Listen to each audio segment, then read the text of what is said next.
नमस्कार, मी Mahesh Jain. Icon steel build आइकॉनच्या या विशेष मुलाकातीमध्ये आपल्या सर्वांचं मनापासून स्वागत. तो हमारे भारत देश के कंस्ट्रक्शन फील्ड में अपनी सफलता का झंडा लगाने वाले इंजीनियर राहुल गच्चे सर हम सबके बीच में यहाँ पर आज मौजूद है. राहुल सर, आपका बहुत बहुत स्वागत है. तर राहुल सरांबद्दल छोटासा परिचय करून देतो. 2014 मध्ये नांदेडमधून सरांनी डिप्लोमा पूर्ण केला आणि 10 वर्षामध्ये 20 पेक्षा जास्त त्यांनी मोठी मोठी प्रोजेक्ट्स पूर्ण केली आणि सध्या G+4 चे असे बरेच मोठे त्यांचे प्रोजेक्ट्स त्यांचे सुरू आहेत आणि सध्या G+4 सारखे बरेच मोठे प्रोजेक्ट्स त्यांचे सुरू आहेत.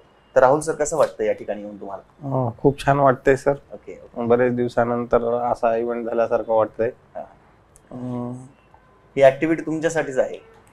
थँक्यू सर, खूप चांगला तुम्ही उपक्रम करताय. आज बरेच काही लोक या मुलाखतीच्या माध्यमाने तुमचा अनुभव ऐकणार आहेत आणि त्यांना तुमचा अनुभव ते त्यांच्या आयुष्यामध्ये जेव्हा ते बांधकाम करतील तेव्हा ते त्या ठिकाणी यूज करणार आहेत. तर तुम्ही आज सगळ्या प्रश्नांची उत्तरे या ठिकाणी द्यायची आहेत. या बांधकाम क्षेत्राशी निगडीत काही प्रश्न असतील मी तुम्हाला विचारणार आहे आणि त्याचं उत्तर आपण सर्वांना द्यावं. तर पहिला प्रश्न सर, तुमची लाईफ, तुमचा आतापर्यंतचा प्रवास कसा होता? माझा सर डिप्लोमा जो आहे तो 2014 साली झाला. 10वी झाल्यानंतर डिप्लोमाच करायचं हे ठरलेलं होतं माझं. पण काही कारणानुसार घरच्यांनी 11-12 करायला सांगितलं. पण 11-12 केल्यानंतर ते पुढं करणं मला काय जमत नव्हतं. म्हणजे जे अभियंता व्हायचं जे माझं स्वप्न होतं, जे इंजिनियर व्हायचं स्वप्न होतं, त्यामुळे मी 12वी केल्यानंतर परत डिप्लोमाला ऍडमिशन घेतलं आणि डिप्लोमा कम्प्लीट केला. डिप्लोमा कम्प्लीट केल्याच्या नंतर 1 वर्ष साईट वरती इंजिनियर म्हणून काम करायला मला मिळालं. तेव्हा काम करताना लक्षात आलं की बऱ्याच गोष्टी ज्या आता आपण म्हणजे विचारपूर्वक केलेल्या होत्या त्या खूप चांगल्या होत्या आपल्यासाठी. म्हणजे फील्ड जी आपण निवडली ती खूप चांगली फील्ड निवडली. मग त्याच्यानंतर डिग्रीला ऍडमिशन घेतलं मी. पण काम इकडे चालू केलेलं होतं, काही साईट्स चालू झालेल्या होत्या ज्या गव्हर्नमेंट वर्कच्या होत्या, त्याच्यामुळे मग नंतर मला डिग्री कम्प्लीट करता आली नाही. आणि 2014 पासनं ते 2018-19 पर्यंत मी जे माझं काम आहे ते जळगावला केलं. तिथे गव्हर्नमेंट प्रोजेक्ट वरती काम केलं, जे वॉटर सप्लायचे वर्क्स होते त्यामध्ये. आणि त्याच्यानंतर मग कोविड नंतर मी नांदेडला शिफ्ट झालो. त्याच्यानंतर नांदेडमध्ये इथे रेसिडेन्शियल प्रोजेक्ट चालू केले आणि मला वाटते 2021 मध्ये मी इकडे माझं चालू केलं आणि तेव्हापासून मग आता रेसिडेन्शियल इकडे प्रोजेक्ट चालू करतो. वा वा वा. तर तुमच्या या आतापर्यंतच्या जीवन प्रवासामध्ये तुमचे प्रेरणास्थान कोण आहेत? जसं की मी आताच म्हणालो की मी 2014 ते 2019-20 पर्यंत जळगावला काम केलं. तर तिथे जे रोहित कन्स्ट्रक्शन मध्ये आमचे मुंडे साहेब होते ते माझे प्रेरणास्थान आहेत. मित्रांचे म्हणजे वडिलांचे मित्र आहेत ते, त्यांच्यामुळे मला तिकडे जायला मिळालं.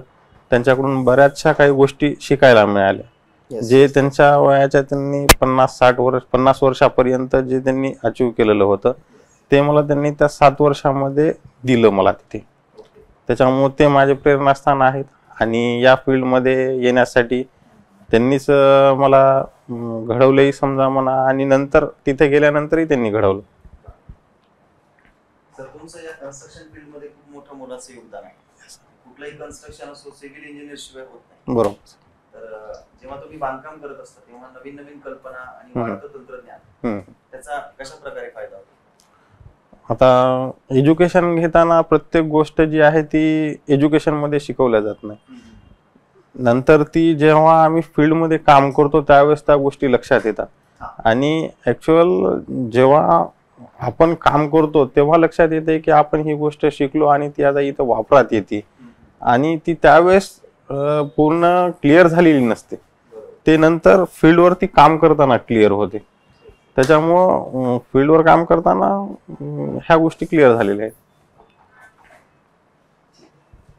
सर, कुठल्याही प्रकारच्या बांधकामासाठी अकुशल कामगारांकडून काम करून घेणं किती धोकादायक? कसं आहे सर, जे काम आहे ते स्किल्ड माणसांकडून करून घेतलेलं खूप चांगलं असतं.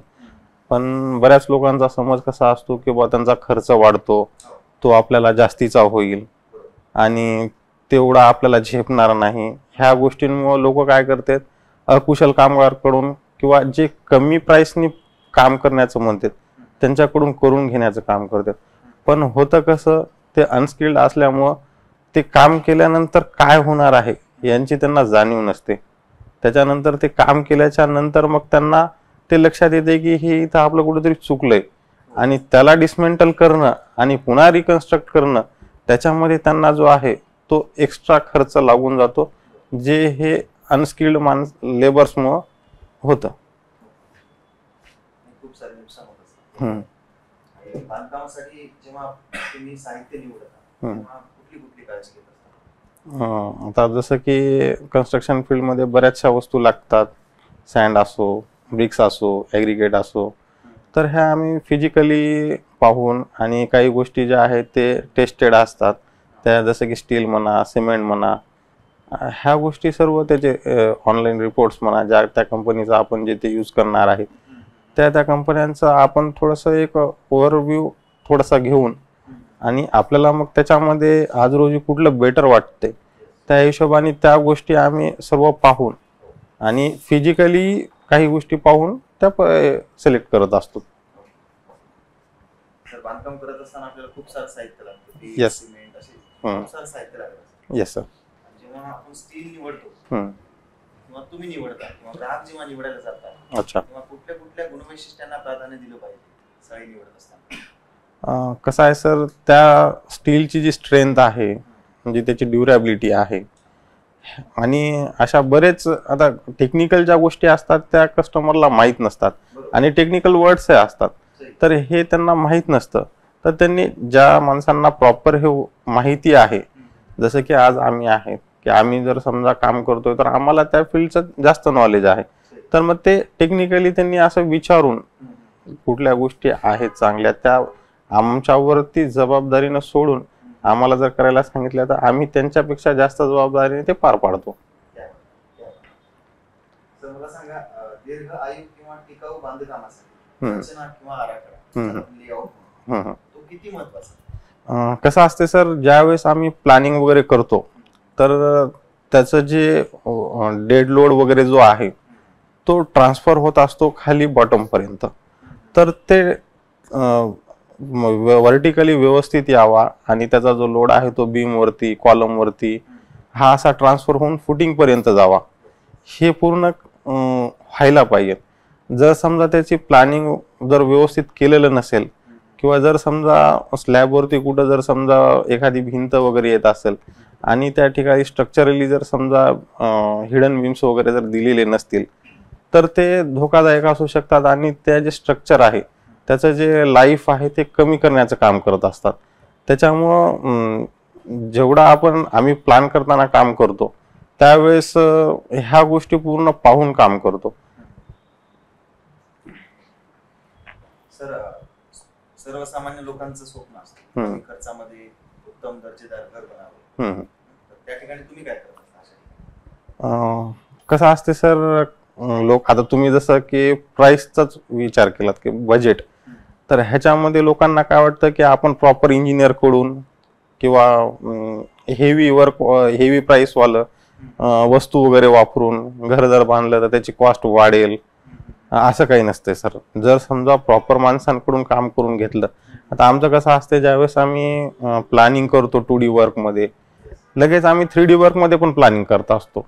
ते 3D वर्क मध्ये प्लॅनिंग केल्याच्या नंतर काय होते, कुठली भिंत येणार आहे, किती फीट पर्यंत येणार आहे, त्याचं स्ट्रक्चरली स्टील कुठं कुठं लागणार आहे, कसं कसं लागणार आहे, ह्या गोष्टी आमच्या पूर्ण डिझाईन असतात.